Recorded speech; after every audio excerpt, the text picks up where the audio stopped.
বিষয়া কৰ্মচাৰীৰ সহায় সহযোগত আৰু এতিয়া একেবাৰে কমিশনৰ পৰা একেবাৰে জিআৰএ জিপিচিলৈ সকলোৱে কামত নিয়োজিত হৈ আছে।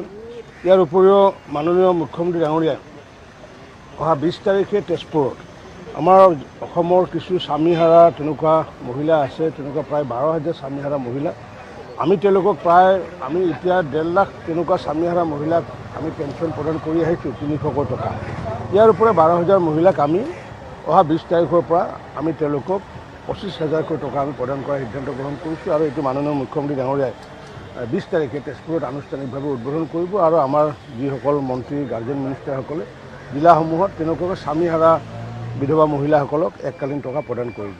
বিষয়া কৰ্মচাৰীৰ সহায় সহযোগত আৰু এতিয়া একেবাৰে কমিশনৰ পৰা একেবাৰে জিআৰএ জিপিচিলৈ সকলোৱে কামত নিয়োজিত হৈ আছে।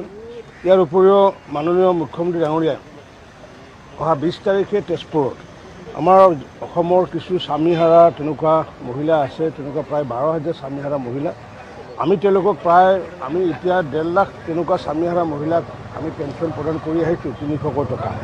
ইয়াৰ উপৰি 12,000 মহিলাক আমি অহা 20 তাৰিখৰ পৰা আমি তেওঁলোকক 25,000 টকা আমি প্ৰদান কৰাৰ সিদ্ধান্ত গ্ৰহণ কৰিছোঁ আৰু এইটো মাননীয় মুখ্যমন্ত্ৰী ডাঙৰীয়াই 20 তাৰিখে তেজপুৰত আনুষ্ঠানিকভাৱে উদ্বোধন কৰিব আৰু আমাৰ যিসকল মন্ত্ৰী গাৰ্জেন মিনিষ্টাৰসকলে জিলাসমূহত তেনেকুৱাকৈ স্বামীহাৰা বিধৱা মহিলাসকলক এককালীন টকা প্ৰদান কৰিব।